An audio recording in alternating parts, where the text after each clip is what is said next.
Olá, sejam muito bem-vindos e bem-vindas ao terceiro episódio do IT Forum Series, nova série da IT Media de debates com líderes de tecnologia, especialistas de tecnologia, sobre tendências e desafios do mundo da TI. Eu sou Rafael Homer, repórter do IT Forum, e hoje vou ter um debate sobre dados com três convidados muito especiais. Walter Andrade, ele é diretor de Data Science da Visa Brasil, professor Marcelo Zufo, coordenador do Inova USP e membro do IEEE, e também Jackson Andrade, diretor de tecnologia Latam da Sephora. Mas, como de costume, antes do debate, eu vou introduzir também o Pedro Raj, gerente de estudos da IT Media, que vai compartilhar alguns dados da pesquisa Antes da TI, a estratégia, com a gente. Legal, obrigado Rafael, obrigado vocês por aceitarem o nosso convite. A ideia da minha participação aqui é sempre trazer um contexto dessa pesquisa, que é uma pesquisa que a gente roda anualmente com pelo menos 500 executivos de tecnologia das maiores empresas do Brasil. Então essa pesquisa, nesse ano, mostrou pra gente que dados hoje, no momento atual, é importante ou muito importante para 74% das empresas, ou seja, já é um tema, né, bastante relevante.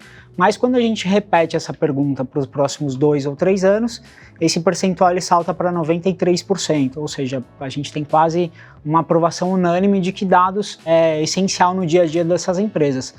Mas em contrapartida a gente tem um outro dado que mostra que somente 11% dessas empresas, e a gente está falando de grandes empresas, né, na nossa amostra, somente 11% se consideram data-driven, ou seja, utilizam, né, se apoiam em cima de dados hoje para tomar já a maior parte das decisões estratégicas das empresas. Então, acho que a provocação aqui é entender, né, por que é tão discrepante. Hoje a gente tem quase 80% das empresas que já sabem, né, a importância elevada que tem dados, mas menos de 15% dessas empresas se consideram aí data-driven. Bacana, Pedro. Eu acho que para começar o nosso debate, eu queria ouvir justamente do Walter, Jackson principalmente, onde vocês se encaixam nessa lógica que o Pedro descreveu agora, né? O quão dependente de dados vocês são. Vamos começar para você, Walter? Vamos lá. Esse tema é um tema muito importante, né? Quando a gente pensa no cenário que a gente está vivendo nos últimos 10 anos, onde a gente teve uma evolução tecnológica muito grande, né, onde a gente no passado, né, falava em trabalhar ali, né, com componentes digitais, mas muito mais voltados para a computação, né, a troca de e-mail, né, e quando a gente olha o cenário atual hoje, onde a gente tem o IoT muito mais presente, carro conectado, geladeira conectada, a gente tem, né, basicamente uma produção de dados muito maior do que a gente tinha no passado, né, esse tipo de contexto, esse tipo de pesquisa, né, se torna muito importante, até para a gente conseguir se posicionar. Vindo para o lado nosso aqui, que é o lado Visa, e um pouco da experiência que a gente é uma empresa hoje que está presente em mais de 200 países, né? Então pensa que o dado para a gente é um fator muito estratégico, né? A gente transaciona muito, né? A gente gera aí, dentro de um ano nosso de processamento, mais de 250 bilhões de transações acumuladas. Então pensa que para a gente, né, é muito estratégico trabalhar o dado de forma eficiente, porque senão a gente não consegue produzir, né, basicamente, né, o conhecimento que a gente quer gerar, né, para desenvolver todo a nossa estratégia em si. Então pensa que quando você tem muito dado, o que é muito importante para você é entender efetivamente, né, daquele dado o que vai ser transformado em informação e vai produzir algum conhecimento. Então respondendo a sua pergunta diretamente sim, o dado hoje é um fator super estratégico para a gente pensa muito data-driven lá dentro, a gente tem trabalhado muito, né, o dado, né, pensando nas questões relacionadas à governança, relacionadas à qualidade, relacionada em como a gente trabalha a questão de inteligência artificial para, né, trabalhar ali esse dado de forma que a gente, como negócio, consiga se diferenciar estrategicamente e consiga, né, apoiar os consumidores, apoiar os nossos, né, clientes, né, a entender como esses dados podem ser benéficos para o ecossistema como um todo. Bacana. Jackson. Primeiro, Rafael e Pedro, obrigado pelo convite. Estou muito feliz de estar aqui representando a Sephora. Para a gente, dados é questão de sobrevivência e diferencial competitivo. Tá? Eu acho que a gente chegou num contexto onde não é só uma questão de tecnologia, mas uma questão de como que eu utilizo esses dados. Eu acho que um fator muito importante da pesquisa é você ver que as empresas entendem a necessidade de ter uma estratégia de dados, mas em contrapartida tem 11% que de fato estão utilizando esses dados. Então, para mim, a gente tem aqui uma jornada, né? Todo um processo de maturidade para que a gente passe a consumir esses dados e transformá-los em informações relevantes, né? Quando a gente fala do varejo especificamente, dado ele ajuda você a entender o comportamento do seu cliente e estreitar o relacionamento com ele. Por quê? Porque a gente fala de produtos, né, varejistas com excelente qualidade, com excelente approach, e a melhor forma de nós conseguirmos nos aproximarmos dos nossos clientes e entender de fato a realidade e a necessidade dele seria através de dados. Mas eu não restringe somente a parte de clientes, né? Dados internos, os dados de volumes, né, os históricos de consumo, tudo isso ajuda a empresa a se projetar para o futuro. Então, a questão do dado, ela tem sido um fator crucial de responsabilidade de todo o comitê, mas também do dia a dia de todos os funcionários da empresa. Eu acho que existe uma grande mudança de mindset e uma grande orientação a dados, né? Você percebe que desde os dados mais simples, brutos, né, desde as planilhas Excel até as estratégias mais avançadas de data visualization até inteligência artificial, que é o que a gente tem ouvido aí recentemente no mercado. Então, para mim, dado é o fator fundamental de sucesso de qualquer empresa, e a gente está numa jornada muito importante e participando dessa transformação, que não é só uma transformação de tecnologia, né? É uma transformação de mindset e de negócio. Custos normalmente é o vilão, né? O tema mais temerário aí dentro das organizações, né? E para projetos ali que envolvam a gestão de dados, não foge à regra. Hoje esse é o grande, né? O grande inibidor, a grande barreira na visão das empresas, o alto custo. E acho que isso está muito ligado ao armazenamento, né, desse bando de informações que a maior parte, né, das empresas talvez ainda não entendeu exatamente o que é relevante você guardar e o que né, de fato você pode eliminar, embora haja, né, por conta de LGPD, essa eliminação periódica de dados, mas ainda assim as empresas têm um custo muito grande para guardar esses dados dentro de casa, né? Então, acho que tá muito pertinente aí com o que vocês estão falando, que talvez a tendência, o próximo passo seja realmente essa higienização, essa limpeza de dados para que você consiga, de fato, manter somente o necessário. Professor, essa questão do custo e do volume de dados que a gente está armazenando gera um problema não só de custo para as empresas, mas também é um passivo ambiental para a gente, né? Esse é um debate importante. Então, vamos lá. O momento de choque e pavor, quando a humanidade percebeu a importância dos dados, por mais que a comunidade científica já sabia desse valor, foi a questão de 5 anos atrás. E aí, se você pegar a fotografia de 5 anos e a fotografia atual, houve uma mudança brutal de fotografia de momento que a gente se encontra na questão de data science. Houve uma grande expectativa inicialmente, uma grande frustração, porque só o fato de você começar a colocar a tua organização polarizada na questão dos dados, o movimento humano é brutal. A gente sabe, a gente escuta relatos de organizações dizendo o quão foi difícil convencer aquela organização da importância da cultura de dados. Eu não estou falando de um indivíduo, eu estou falando que os dados hoje, eles são um ativo que, já falei anteriormente, afetam pessoas e instituições, né? E hoje você tem claramente 2 tipos de riscos. Um risco é o custo do risco de você se propor a trabalhar com dados. E aí, naquele momento que os dados surgiram, a gente estava no ápice da cultura da nuvem. Eu não vejo... tem até filme de ficção científica que mostra, né, o último Blade Runner, teve o dia que a nuvem colapsou, né? Então, uma grande Big Tech faliu. Aí todo mundo perdeu os dados, né? Isso acontece, né? Empresas de tecnologia, com exceção talvez da IBM, não duram mais do que 20 anos. Nós estamos colocando todos os dados na nuvem e pode ser um dia que a nuvem desapareça. E aí? Né? E aí, como é que fica? Então, esse é um risco. E hoje, eu acho que não faz sentido colocar tudo mais na nuvem, porque você tem do lado a lei de Moore. Então, se você pegar a literatura moderna, científica, a gente tem um pouco dessa capacidade de previsibilidade, porque aquilo que é ciência vira produto uns anos depois, né? Hoje existe, eu sou do comitê do IEEE para Internet of Things, Nós estamos falando do Internet of Things 2.0, Internet das Coisas plus plus, ou 2.0. A primeira geração de dispositivos você mandava tudo para a nuvem. Hoje não, você começa a ter data pools locais, você passa a ter IoTs inteligentes, tem o custo do payload, de você transmitir esse dado. E, então, por exemplo, esse anel IoT tem um pequeno data pool aqui. Então, durante 2 ou 3 semanas, meus dados estão armazenados aqui, tem um algoritmo que roda, e ele só manda para a minha nuvem local, para o meu celular, aquilo que é realmente importante. Então, os dados, eles começam a se distribuir, né? E você não pode se esquecer da lei de Moore. Então, o custo de armazenamento cai a metade a cada 2 anos. Existe um custo fixo de operação e tal, em que às vezes vale a pena você incorporar, né?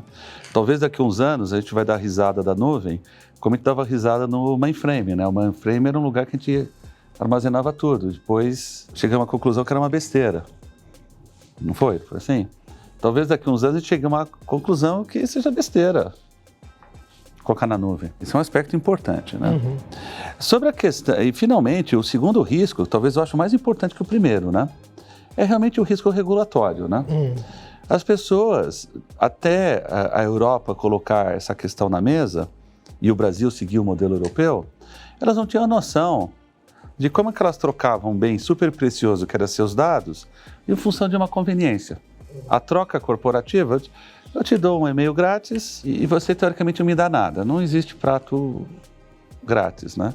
Você compartilhava toda a tua privacidade, né? E aí veio a Comissão Europeia e falou, não, olha, vamos com calma, porque isso, se não parar, vai trazer problema à existência das pessoas também, né? Agora, hoje, dentro da LGPD, aprovada no Brasil, eu acho que a primeira dor de cabeça de um gestor, seja público ou privado, nós temos essa preocupação lá na USP, é com a privacidade das pessoas que compartilham dados conosco. Queria falar isso com você, Jackson, porque você comentou sobre a personalização de produtos, né? O uso de dados para personalizar uma entrega para o cliente final, né? E isso chama atenção para a questão da privacidade desses dados, né? E da segurança desses dados. Como vocês têm enfrentado esse desafio na Sephora? Eu acho que isso é uma jornada não só na Sephora, mas que começou no mercado desde a época da GDPR, né? Então, quando a gente olha esses movimentos europeus, as empresas já começaram a entender que essa questão era uma questão que precisava ter um olhar diferenciado, né? E aí, sempre trabalhando, né, a maioria das minhas posições em empresas multinacionais, quando esse movimento começou a chegar na Europa, a gente começou a replicar algumas situações no Brasil, tanto no Boticário até na Nespresso. Na Sephora, eu diria o seguinte, dados para a gente é um grande ativo, né? E respeitar o nosso cliente e essa privacidade é algo para a gente inquestionável, tá? Então, desde que esses movimentos começaram de LGPD, a gente naturalmente já começou a fechar e proteger essas informações. Eu acho que ficou muito mais realista o relacionamento do cliente com a marca, porque ele consegue entender para que são utilizadas essas informações. Eu acho que um grande desafio do passado era a gente realmente ter a clareza de que os meus dados que eu estava compartilhando estavam de fato sendo utilizados dentro daquela estrutura, né? E aqui a LGPD me traz essa garantia e traz essa segurança para o cliente, né? Então, por ser uma legislação, todas as empresas acabaram se adaptando, mas para a gente sempre foi um mote, né? A gente sempre olhou isso como um grande ativo e uma questão de respeito a este relacionamento e a esses dados que eram compartilhados. Então, nós temos diversas políticas, temos os nossos canais de DPO abertos para que o cliente tenha a oportunidade de identificar quais são as ações que elas estão sendo impactadas, mas obviamente a gente utiliza isso para ações internas. A gente identifica comportamento, a gente identifica tendência, gosto, né? E isso nos ajuda, inclusive, a estreitar essa régua de relacionamento com os nossos clientes e sempre respeitando o desejo dele, né? Qual que é o objetivo? O cliente realmente quer receber essas comunicações? Sim ou não? E aí, automaticamente, a gente replica isso dentro das nossas estruturas. Eu gosto muito desse novo approach, né? A partir dessa legislação, porque até os meus dados também eram dados que, às vezes, eu recebia acionamento e não sabia por que eu tinha sido acionado, se eu nunca tinha tido um relacionamento com aquela marca, né? E agora eu acho que essa restrição trouxe mais segurança para os nossos clientes e, obviamente, criou uma linha de comunicação mais direta que traz vários benefícios. E, Walter, isso que o Jackson descreveu sobre essa consciência maior do cliente em relação aos seus dados privados, né? Também tem impactado os negócios da Visa? Como vocês estão lidando com essa questão? A Visa, em si, é uma empresa que ela preza, acho que o primeiro ponto que a gente discute lá, quando você entra na Visa como profissional até, a gente tem um conjunto de treinamentos muito fortes, né, para trazer essa cultura para todos, né, na parte de compliance e ética, né? Então, assim, é uma das coisas que, assim, é reforçado recorrentemente, né, lá dentro. E por que eu trago isso? Porque a gente tem um cuidado muito grande daquilo que a gente produz e como a gente produz, né? Principalmente internamente, né, e externamente também. Por quê? Porque a gente, como eu falei no começo, né, a gente está presente em muitos países, a gente tem uma capilaridade muito grande. Hoje a gente é líder, né, mundial em pagamentos digitais, né, então pensa que a gente tem um conhecimento muito grande do que acontece, né, no mercado como um todo. Então, como o Jackson colocou, o professor adicionou também, né, trabalhar, né, essa questão do compliance, como o dado vai ser processado, como ele vai ser entregue, basicamente faz parte da nossa esteira, né? E a gente tem processos bem estabelecidos que ajudam a gente a checar isso, né, previamente, para a gente garantir que o que a gente está produzindo está dentro das normas, né, está dentro daquilo que é se esperado, né, numa empresa, né, com porte como a Visa né? E aí eu falo como funcionário Visa, né, trazendo basicamente experiência de o meu time em si produzindo basicamente isso, né, internamente, os modelos que a gente desenvolve hoje, né, de machine learning, como a gente vai aplicar as técnicas, quais são as variáveis que a gente vai usar, como a gente vai construir essas variáveis, qual é o impacto disso para a gente poder, né, estar dentro basicamente da regulação, né, trabalhar basicamente as questões de compliance, né, e garantir que a gente está levando isso de forma que agregue, né, positivamente para o consumidor, né, e para os nossos clientes, trazendo, né, isso de forma bem estabelecida. Mas essa questão do consumidor estar mais ciente dos dados dele em impacto? Então, essa questão é que, assim, no caso nosso, Visa, né, a gente tenta, através do compliance e através, né, de trazer essa perspectiva de como a gente gerencia o dado, né, trazer para eles de que a gente, como Visa, o seu dado aqui com a gente está seguro, né, e você, basicamente, né, o que você está processando, passando pela nossa rede, né, está dentro das normas e garantir que para o mercado a gente, né, está bem, né, estruturado para conseguir trabalhar isso. E do ponto de vista do consumidor, né, a gente não tem hoje na Visa a identificação de quem é o consumidor, né, a gente nem pode ter. Isso faz parte do nosso processo, né? Então, como é que é a relação da Visa, né, desse ponto de vista com o mercado? É com os nossos clientes, com os emissores, né? Os emissores acabam tendo esse tipo de relação mais direta, né, com o consumidor, e a gente, aqui como bandeira, acaba trabalhando isso do ponto de gerenciamento, né, de todo desse universo e garantindo, né, que o ecossistema, né, esteja, que a rede, que a nossa rede em si esteja disponível, segura, dentro do compliance, para que o dado dele, quando chega ali, esteja, né, dentro de um ambiente onde a gente consiga garantir que está 100%, né, seguro, né? Acho que esse é o grande X da questão. Acho que para o consumidor, se você hoje usar a bandeira Visa, você pode ter certeza que o seu dado hoje vai ser utilizado só para os fins que estão ali, né, descritos, né, na bandeira. Certo. Então, esse é um ponto. O professor quer fazer uma colocação sobre isso também?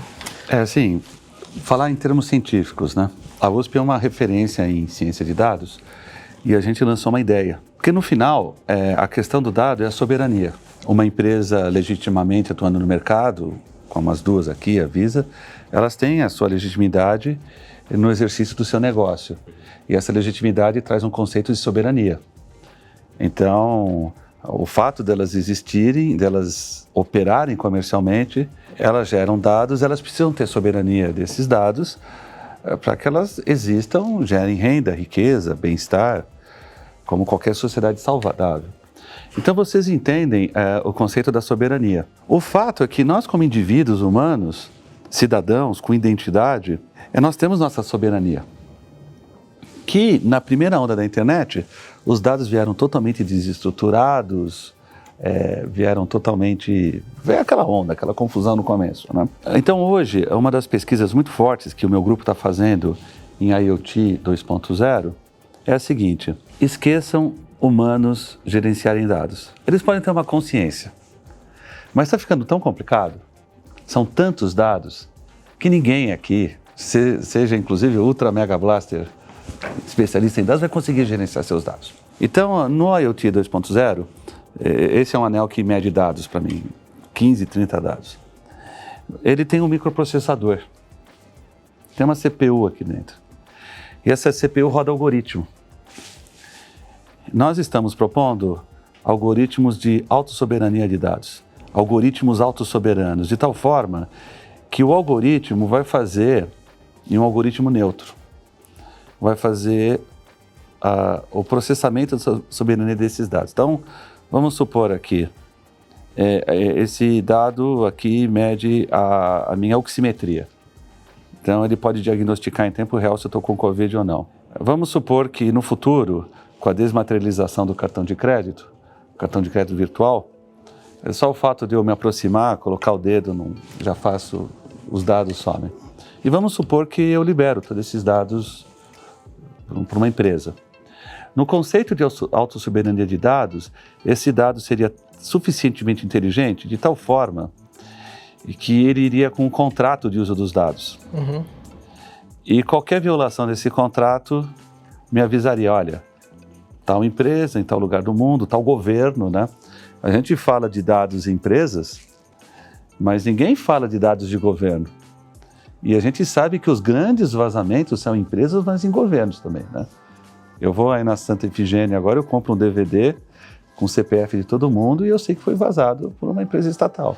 Então, a saída, e por isso que eu não gosto de processos regulatórios antecipados, toda a regulação da LGPD foi pensando numa tecnologia chamada nuvem. E na hora que o pêndulo ir para o outro lado e a gente descentralizar isso e voltar para o que a gente chama da borda, todo mundo sabe o que é borda, né? A lei de Moore está acontecendo mais forte na borda. Eu imagino que a Sephora é de cosméticos, né? Isso. Eu colaboro com os professores de Berkeley, eles falam lá de computação em pó. Então os computadores vão ser tão pequenos que eles vão ter a dimensão daquele pó de maquiagem. Então você vai poder aplicar um pó e você vai ter, sei lá, 2.000 computadores na tua face granulados, né? Gerando dados. Então, dentro dessa perspectiva, a gente não pode se esquecer que o mundo digital é exponencial e o mundo está girando. Na cauda longa, é realmente até meio decepcionante, né? A quantidade de gente fazendo as mesmas coisas, né? Então você pega ferramentas de processamento de dados, milhares de pessoas fazendo as mesmas coisas, mas você começa a ver tendências tecnológicas em que eu acredito piamente que em 5 anos, o que nós estamos falando hoje vai ser totalmente obsoleto. E é muito importante, já que nós estamos falando para executivos, CEOs, que eles tenham essa perspectiva e de não se frustrarem. Hoje eu vou ter um trabalho enorme para colocar a minha corporação no trilho de dados e eles têm que ficar atentos a outras tendências que podem criar o que a gente chama de tergiversações ou singularidades, que façam, olha, tudo bem, eu fico imaginando o drama de um executivo pensando em ir para um caminho e de repente, olha, surgiu uma singularidade tecnológica e agora a gente vai fazer uma correção de rota. Eu ia ser provocador, tá? Sim, não, mas eu acho que do ponto de vista de inovação, a gente como pessoas que estão, acho que no board, pensando em tecnologia, e eu entendo como você está colocando, a gente não pode ser limitado do ponto de vista de entender o que existe, né? Talvez como essas novas tecnologias podem nos ajudar ou impactar o ambiente onde a gente está. Mas eu conecto um pouco, e aí eu vou usar o anel que você mostrou aqui, que eu acho que o grande X da questão para a gente, principalmente, dado que esse dado foi coletado, como é que eu garanto que aquele dado está seguro?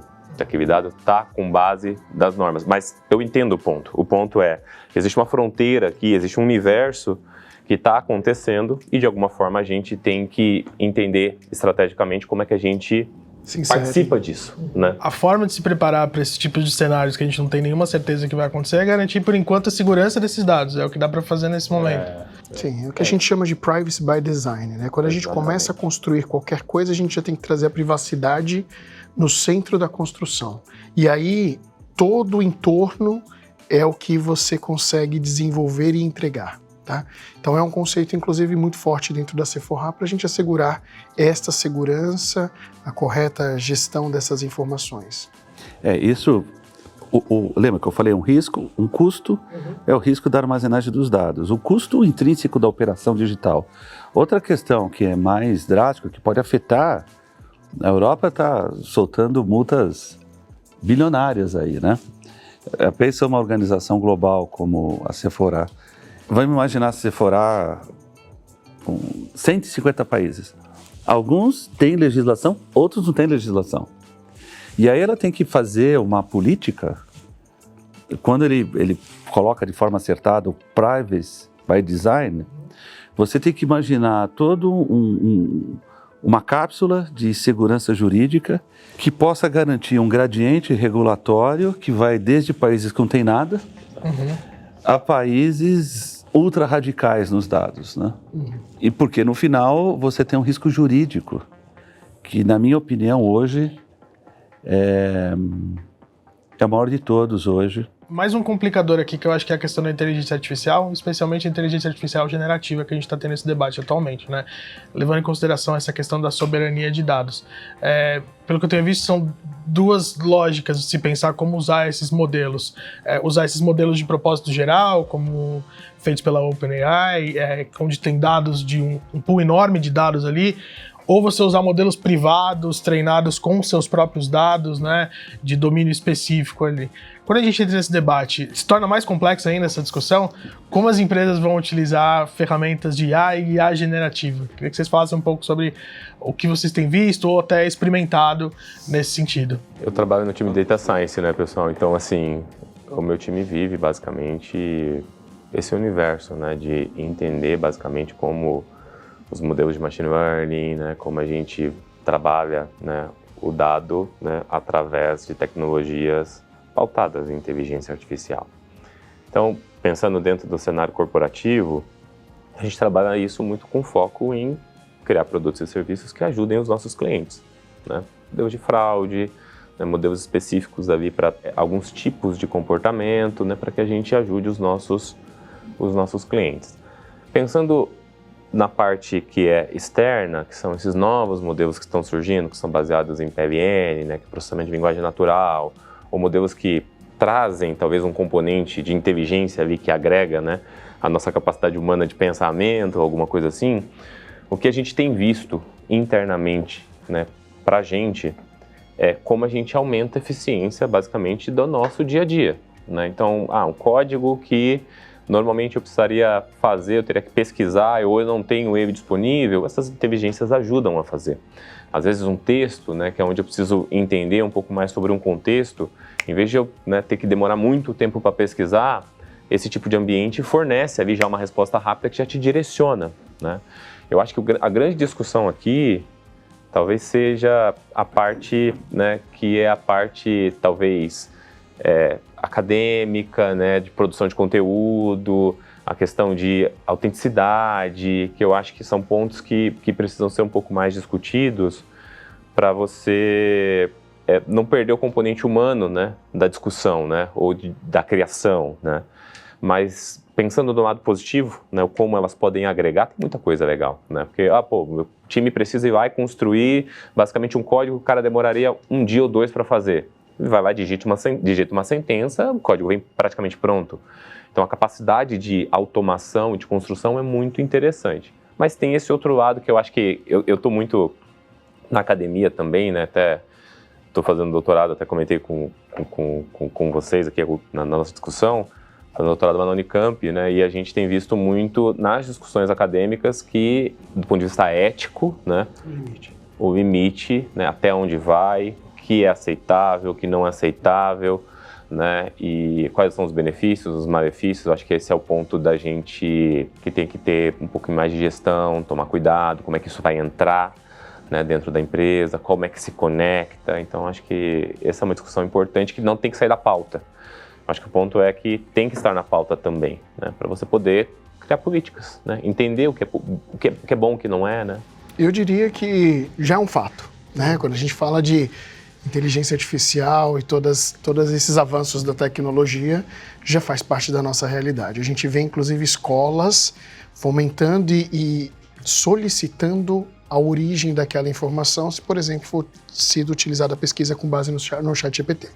Então já é uma realidade. O ponto que eu acho que ele trouxe, que é muito bem assertivo, é quais são os nossos limites e qual é o nível de informação que eu posso compartilhar. E aqui é onde a gente restringe os universos, né, entre o que é open e o que é interno, né, os algoritmos, quando a gente desenvolve essas visões internamente. Porque o mercado, ele tem uma necessidade estratégica, né, de ter informações confidenciais. E a gente já tem acompanhado aqui alguns movimentos de grandes players já proibindo a utilização de determinadas tecnologias exatamente por uma possível exposição de um código, né? Então eu diria assim, assim como toda evolução, nós estamos num momento exponencial de aceleração dessa tecnologia e de várias outras, mas a gente tem que entender a aplicabilidade e o real objetivo daquela análise e daquela ferramenta. E aí é onde entram as análises humanas, né? Porque a gente precisa saber entender até onde eu posso ir, o quanto que isso traz benefícios e, sem sombra de dúvidas, inúmeros, né? Porque a gente pode acelerar processos, visões, predições, mas em contrapartida, dependendo da estratégia que eu adote, eu posso abrir brechas, eu posso expor estratégias. Então, esta decisão é uma decisão onde a parte humana, ela não pode sair do contexto, né? Então, assim, eu acho que já é uma realidade, a gente vai ter muita evolução daqui para frente e, obviamente, eu acredito que esses códigos abertos, em algum momento, eles vão ser fechados e aí, obviamente, você começa a ter mais segurança numa estratégia de soberania de dados, né? Como a gente falou, eu passo a utilizar desses benefícios e desses algoritmos exclusivamente para a minha empresa e não dentro de uma base consumida por vários contextos. Professor. O IA regenerativa foi a grande novidade aí. E ela só não é mais crível, ela entrega resultados críveis, né? Acreditáveis, não que são verdadeiros, né? E eles vão ser cada vez mais críveis quanto melhor a qualidade de dados. Existe toda uma discussão da capacidade computacional para isso, mas mesmo recentemente a USP, a Unicamp e várias universidades se uniram para a gente ter um supercomputador único no estado. Estamos falando de uma máquina aí de mais de 50 mil cores, justamente para a gente rodar esses algoritmos. O que foi incrível, né? Eu estudo os aspectos de comportamento humano e antropológicos da tecnologia, é o objetivo do meu centro. É muito interessante quando a IA regenerativa veio, corporações proibindo seus funcionários usar, e governos, né? O governo da Itália, empresas concorrentes à OpenAI proibindo, e aí se fala de tudo, fala de ética, é uma ameaça, né? Foi uma tecnologia que realmente confundiu tudo. Algumas premissas, né? É impossível segurar a tecnologia. A humanidade não conseguiu segurar a bomba atômica, a humanidade não conseguiu segurar a pólvora, a humanidade não conseguiu segurar o livro. Eu estou conversando com uma colega da USP, a professora Ana, que me falou que, guardadas as proporções, a mesma confusão que está dando com IA regenerativa deu na Idade Média quando o livro apareceu. Porque só os monastérios, algumas universidades tinham acesso aos livros e os detentores desse conhecimento achavam uma ameaça, um perigo democratizar. E o livro nos fez chegar onde a humanidade chegou. É uma perspectiva otimista, e acho que é muito interessante até para a gente encerrar, infelizmente, o nosso debate, porque a gente tem um tempo limitado aqui. A gente abordou bastante vários temas, a gente falou de cultura, a gente falou do risco do dado, falou um pouco sobre perspectivas futuras, essa questão da soberania dos dados, uma perspectiva muito interessante, mas infelizmente a gente tem que encerrar o papo de hoje. Queria agradecer muito os participantes aqui, o Walter, o professor Marcelo, também o Jackson, agradecer o Pedro pela presença. E o terceiro episódio do IT Forum Series vai ficando por aqui. Queria convidar você também a assistir os outros 2 episódios que nós tivemos. O primeiro foi uma discussão sobre 5G, a segunda discussão foi sobre cibersegurança, e a gente vai ficando por aqui. Até mais!